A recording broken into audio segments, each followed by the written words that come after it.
Hello everyone, welcome back on my YouTube channel. OB में आज के सेशन में हम लोग डिस्कशन करेंगे subjective and judgemental process of perceptions. ठीक है, लास्ट लेक्चर में मैंने परसेप्शन के बारे में डिस्कशन किया था, जिसमें हमने प्रोसेस ऑफ परसेप्शन और एलिमेंट ऑफ परसेप्शन डिस्कस किए थे। ठीक है, उसी टॉपिक को आगे कंटिन्यू करते हुए आज के सेशन में हम लोग डिस्कशन करेंगे इस एररफुल परसेप्शन या फिर सब्जेक्टिव और जजमेंटल परसेप्शन प्रोसेस। ठीक है, तो स्टार्ट करते हैं। जब भी हम परसेप्शन करते हैं तो परसेप्शन सेम इवेंट के लिए, जैसे मैंने बताया था, परसेप्शन के प्रोसेस में क्या होता है, कोई ऑब्जेक्ट होता है, कोई इवेंट होता है, कोई पीपल होता है। ठीक है, हम इनके लिए परसेप्शन कर रहे हैं। तो अब सेम ऑब्जेक्ट के लिए किसी दो इंडिविजुअल का परसेप्शन अलग अलग होगा, जिसको हम सब्जेक्टिव परसेप्शन कह रहे हैं। ठीक है, सेम इवेंट है, सेम पीपल है, सेम ऑब्जेक्ट है, लेकिन सेम इवेंट के लिए भी किन्हीं दो इंडिविजुअल का डिफरेंट परसेप्शन है। तो वो परसेप्शन किसकी वजह से है? वो परसेप्शन उन्होंने जो भी स्टिमुलाई रिसीव कर रहे हैं और उसके बाद उनको इंटरप्रेट किया है, उसकी वजह से है। ठीक है, दोनों ने क्या करा, सेम चीज़ों को डिफरेंट तरीके से परसीव किया और उसके बाद उसको एक मीनिंगफुल स्टेटमेंट में कन्वर्ट कर दिया। ठीक है, तो यहाँ पे कुछ फैक्टर्स हैं जो कि रिलेटेड है सब्जेक्टिव एंड जजमेंटल प्रोसेस से। तो सबसे पहला जो फैक्टर है वो है hello effect. Hello effect student, ये क्वेश्चन एग्जाम में कई बार एरर ऑफ परसेप्शन के नाम से भी आया है या फिर subjective and judgemental process of perception के नाम से भी आया है। तो दोनों चीज़ें सेम है, आप ध्यान रखिए।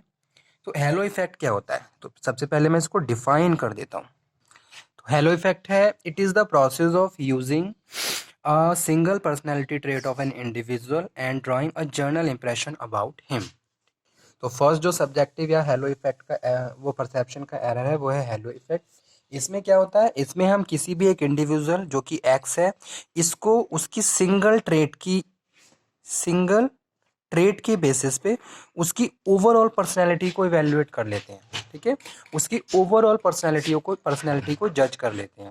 किसी भी एक पर्सन की अगर हम सिंगल ट्रेट के बेसिस पे उसकी ओवरऑल पर्सनैलिटी को जज कर रहे हैं, it means it is known as halo effect. ठीक है, आपने क्या करा, आपने उससे इंटरेक्शन करा, आपने उससे कम्युनिकेशन करा, कम्युनिकेशन उसका बहुत अच्छा था। ठीक है, और आपने उसके कम्युनिकेशन के बेसिस पे जज कर लिया कि he is very expert and knowledgeable also. लेकिन जरूरी नहीं है कि अगर उसका कम्युनिकेशन स्किल अच्छा है तो उसके पास नॉलेज भी है। ठीक है, तो ये डिपेंड करता है उसके अपने सर्टेन अदर कैरेक्टरिस्टिक्स के ऊपर कि भाई उसके पास कितनी नॉलेज है, कितनी स्किल्स है। लेकिन अगर आपने उसको एक सिंगल ट्रेट के बेसिस पे परसीव कर लिया तो इस इफेक्ट को हेलो इफेक्ट कहते हैं। ओवरऑल पर्सनैलिटी को आप एक सिंगल ट्रेट के बेसिस पे जज कर रहे हो, it is known as halo effect. ठीक है, सेकंड वन है स्टीरियोटाइपिंग।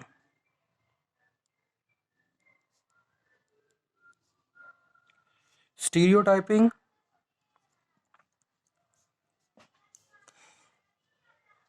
स्टीरियोटाइपिंग में है judging people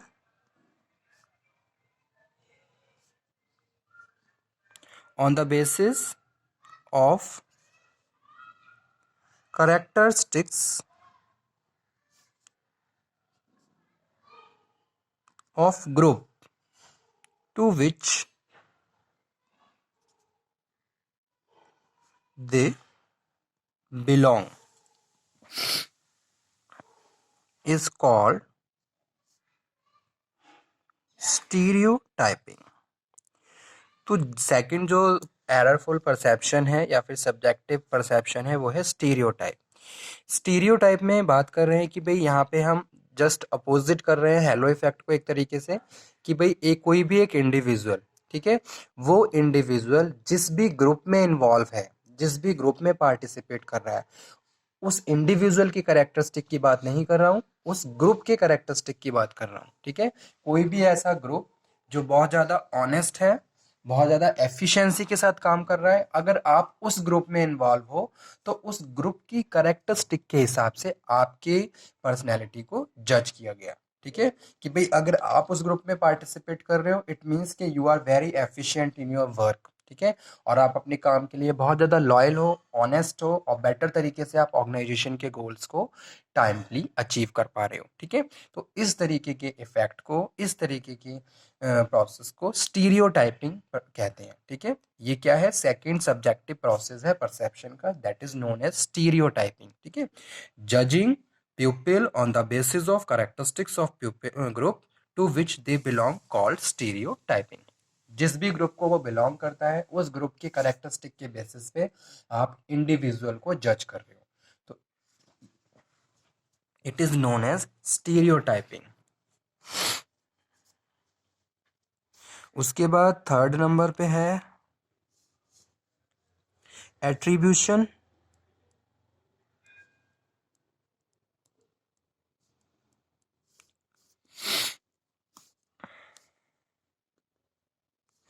when people attach cause and effect explanation, cause and effect explanation to their behavior, it is known as, it is known as attribution। ठीक है, तो third जो perception का type है error perception का वो है एट्रीब्यूशन।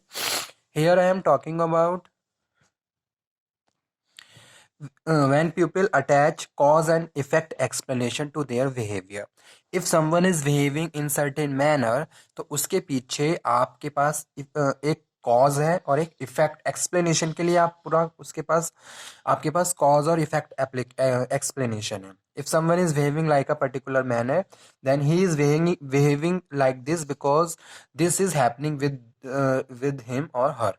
ऐसा कुछ हो सकता है कि भाई वो इस तरीके से रिएक्ट कर रहा है तो उसके पीछे ये कारण है, इसकी वजह से वो ऐसे रिएक्ट कर रहा है। एग्ज़ाम बहुत ज़्यादा पास आ गए हैं तो बहुत ज़्यादा कोई बंदा कॉन्शियस हो गया है अपने एग्ज़ाम के लिए, लेट नाइट स्टडी कर रहा है। ठीक है, तो जो भी उसका बिहेवियर है उसके पीछे कोई ना कोई वैलिड रीज़न है जिसकी वजह से वो एक पर्टिकुलर मैनर में रिएक्ट कर रहा है। तो इस तरीके के परसेप्शन को एट्रीब्यूशन परसेप्शन कहते हैं। ठीक है, when people attach cause and effect explanation to their behavior, it is known as attribution, or it is an important factor because it create a tendency to visualize identical behavior differently। ठीक है, अब इसी तरीके से हम लोगों को अलग अलग तरीके से उनके बिहेवियर को परसीव करते हैं। ठीक है, बहुत सारे लोग ऑर्गेनाइजेशन में काम करते हैं और डिफरेंट मैनर में रिएक्ट भी करते हैं, तो जो वो रिएक्ट कर रहे हैं उनके पीछे कोई ना कोई वैलिड रीजन होता है जिसकी वजह से वो इस उस मैनर में रिएक्ट करते हैं। जैसे ऑर्गेनाइजेशन में कभी किसी किसी को वर्किंग कंडीशन से प्रॉब्लम है, वेजेस किसी के पास प्रॉपर नहीं है, ठीक है, सैलरी इश्यूज हो रहे हैं, आपस में कॉन्फ्लिक्ट हो रहे हैं, और उसके बाद जो वो पर्टिकुलर मैनर में रिएक्ट कर रहे हैं उसके पीछे उसका एक वैलिड रीजन है जिसकी वजह से वो रिएक्ट कर रहा है आपसे। ठीक है, तो इसको एट्रीब्यूशन कहते हैं। फोर्थ नंबर पे जो D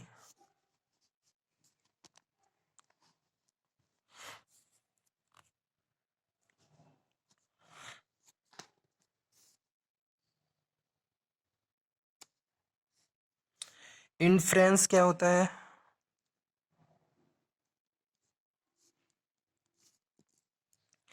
it may be identify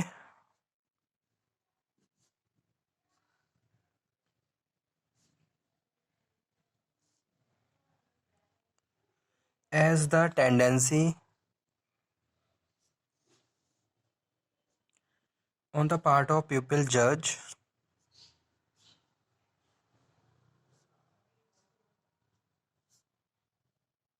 other on a limited information, Okay, so it may be defined as the tendency on the part of the pupil to judge other on a limited information. आप किसी भी एक individual को कुछ limited information के basis पे जज कर रहे हो तो उसको इन्फेरेंस कहते हैं। तो ये भी एक सेकंड अदर टाइप है परसेप्शन एरर का, कि भाई आपके पास कुछ रेलिवेंट इंफॉर्मेशन आई किसी भी एक इंडिविजुअल से रिलेटेड, और उसके बेसिस पे आपने उसको जज किया, उसको परसीव किया, तो उसको इन्फेरेंस कहते हैं। ठीक है,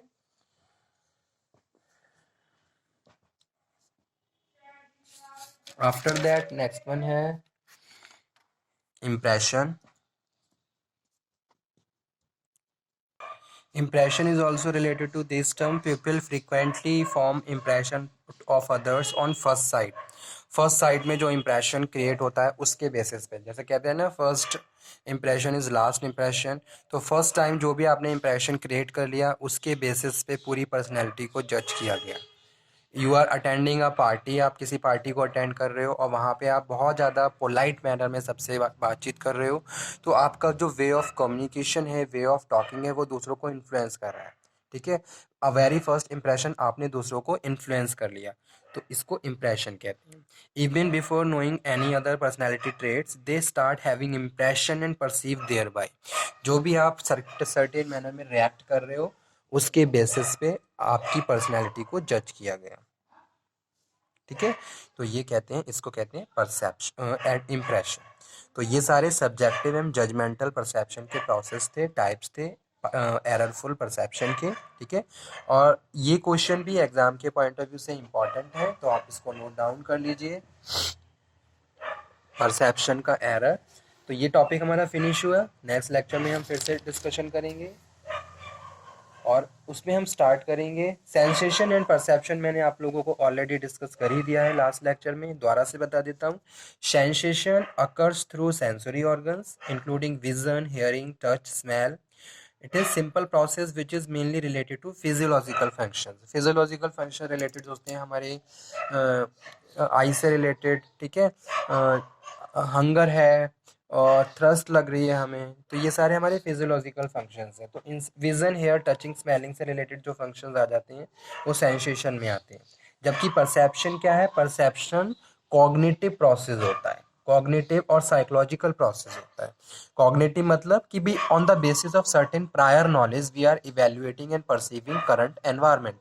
हम क्या कर रहे हैं? अपनी प्रायर नॉलेज के बेसिस पे एनवायरनमेंट को परसीव कर रहे हैं। तो वो फिजियोलॉजिकल और साइकोलॉजिकल, उसमें हमारी साइकोलॉजी भी इन्फ्लुएंस कर रही है हमें, और उसके बाद जाके हम चीज़ों को परसीव कर रहे हैं। ठीक है, तो ये छोटा सा डिफरेंस था दोनों के बीच। तो ये टॉपिक हमारा फिनिश हुआ। Okay, thank you very much. Thank you. If you have any doubts then you can again discuss. Thank you very much.